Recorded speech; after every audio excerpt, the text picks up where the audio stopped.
अस्सलाम वालेकुम, आदाब, सत श्री अकाल, नमस्कार, जय हिंद, जय छत्तीसगढ़।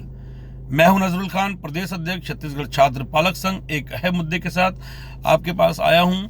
आपको मैं बता देना चाहता हूं कि शिक्षा के अधिकार अधिनियम के तहत राज्य सरकार, छत्तीसगढ़ की राज्य सरकार ने एक आदेश जारी किया है कि किसी भी बच्चे को 8वीं कक्षा तक न फेल किया जा सकता है, न ही उसको आगे की कक्षाओं में जाने से रोका जा सकता है। इसलिए पालकों के अंदर में जो एक शंका थी, उस शंका को कहीं ना कहीं खत्म करने का प्रयास किया गया है। तो आप लोगों से निवेदन है कि आप अभी स्कूलों को जो पालक फीस नहीं दे रहे हैं वो बिल्कुल भी फीस ना दें।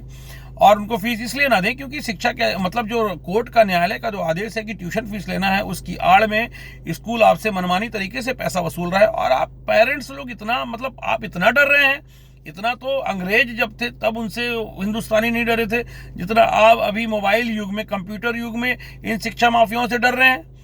तो अभी अगर कोई भी शिक्षा माफिया आपके बच्चे को स्कूल से निकालने की धमकी देता है, परीक्षा में बैठने से रोकने की धमकी देता है या निकालता है, तो तत्काल उसके खिलाफ, उस स्कूल की प्राचार्य के खिलाफ आप संबंधित थाने में शिकायत दर्ज कराएं, बाल संरक्षण आयोग में उसकी शिकायत दर्ज कराएं, कलेक्टर को और जिला शिक्षा अधिकारी को भी लिखित में उसकी शिकायत दर्ज कराएं। साथ ही साथ उसकी प्रतिलिपि 9300358773 पे नजरुल खान यानी मुझे भेजे ताकि मैं उनके ऊपर में कानूनी कार्रवाई करवा सकूं। दूसरी अहम चीज ये है कि क्या बोलते हैं, कुछ स्कूल जो है ऑफलाइन क्लासेस शुरू करने के चक्कर में है ताकि पालकों को स्कूल बुलाकर एडमिट कार्ड देने के नाम पे या किसी भी तरीके से बच्चों को स्कूल बुलाकर उनके नाम पे फीस की वसूली की जा सके। तो आपको बिल्कुल भी अपने बच्चों को स्कूल नहीं भेजना चाहिए, क्योंकि अभी राज्य सरकार के द्वारा मोहल्ला क्लासेस जो शुरू की गई थी उसमें कोंडागांव जिले में, छत्तीसगढ़ के कोंडागांव जिले में 22 बच्चे कोरोना संक्रमित पाए गए हैं। अभी आप सोच लीजिए कि वो बच्चे जिसके संपर्क में आए होंगे वो सब कहीं कोरोना पॉजिटिव क्या नहीं हुए होंगे। और अगर उनमें से किसी बच्चे की मौत हो जाती है तो उसके लिए राज्य शासन बिल्कुल भी जिम्मेदार नहीं होगा, जिला प्रशासन भी जिम्मेदार नहीं होगा, ना ही स्कूल का प्राचार्य जिम्मेदार होगा। तो इसीलिए आप ऐसे किसी सहमति पत्र पर हस्ताक्षर बिल्कुल ना करें, क्योंकि अगर आपने उस पर हस्ताक्षर कर दिया तो समझ लीजिए कि आपने अपने बच्चे के डेथ वारंट पर खुद सिग्नेचर कर दिया। क्योंकि अगर आपके बच्चे की मृत्यु हो जाती है, आप ये सोच लीजिए कि जीवन भर आपको कैसा अफसोस होगा। आप सोचेंगे कि एक महीना और बचा हुआ था, एक महीना और मैंने अपने बच्चे को स्कूल नहीं भेजा होता तो शायद आज मेरा बच्चा जिंदा होता। तो मेरी बात को आप सीरियसली, अपने बच्चे की शकल को देख के, फेस को देख के मेरी बातों को सुनिए। आपको बिल्कुल एहसास होगा कि आपको अपने बच्चे को अभी फिलहाल इस सत्र में जो 1 महीने की पढ़ाई बची हुई है उसमें स्कूल नहीं भेजना चाहिए।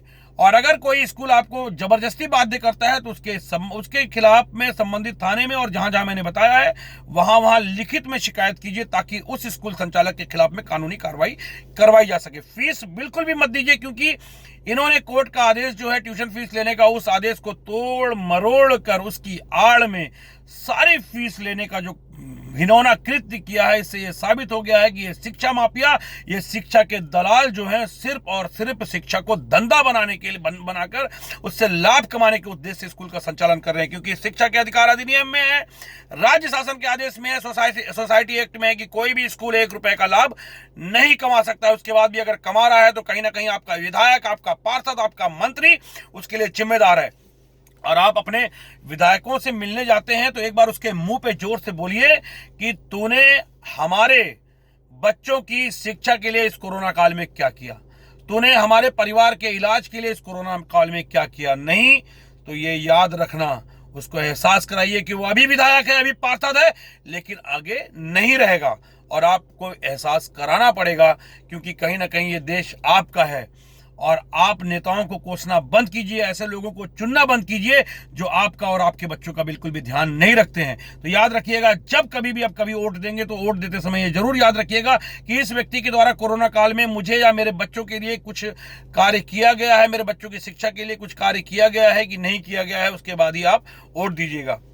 साथ ही साथ मैं राज्य शासन को क्या बोलते हैं, बधाई देता हूं कि उन्होंने एक शर्मनाक काला कानून फीस विनियमन अधिनियम जो बनाया है, जिसमें उन्होंने शिक्षा माफियाओं को एक तरीके से पालकों को लूटने का पूरा अधिकार दे दिया गया है। साथ ही साथ कॉलेज के स्टूडेंट का मनमाने तरीके से शोषण किया गया, उनसे पूरा पैसा वसूला गया है, लेकिन उस पर भी किसी राज्य सरकार के किसी विधायक के मंत्रियों के मुंह से कोई आवाज नहीं निकली है, उनको किसी भी तरीके से कोई राहत नहीं पहुंचाई गई है। जितने भी छात्र संगठन है उनके द्वारा भी उन छात्रों के लिए कोई कार्य नहीं किया गया। जिन छात्रों के दम पे वो विधायक बने हैं, जिन छात्रों के दम पे वो सांसद बनते हैं, उन छात्रों के लिए उनको राहत पहुंचाने के लिए कोई भी कार्य नहीं किया गया। तो उन छात्रों से मेरा निवेदन है कि जाग जाओ भैया, काहे समोसा और बिरयानी में बिक जाते हो। अपने फ्यूचर को खुद तय कीजिए, अपने माँ बाप के पैसे का सही इस्तेमाल होने दीजिए। आपकी आड़ में कुछ लोग अपने आप को छात्र नेता कह के विधायक बन जाते हैं, महापौर बन जाते हैं, लेकिन आपको ठेंगा दिखाते हैं, आपको मूर्ख बनाते हैं, आपके एजुकेशन के लिए कोई काम नहीं करते हैं, आपकी शिक्षा के लिए कोई वो काम नहीं करते हैं। इस बात को आपको सोचना पड़ेगा। इसी के साथ मैं अपनी बात को यहीं खत्म करता हूं, इस उम्मीद के साथ कि मेरा वीडियो आप ज्यादा से ज्यादा शेयर करेंगे, ज्यादा से ज्यादा लोगों तक पहुंचाएंगे, और कहीं कोई दिक्कत होगी तो मुझे बिल्कुल कॉल करेंगे। जय हिंद, जय छत्तीसगढ़।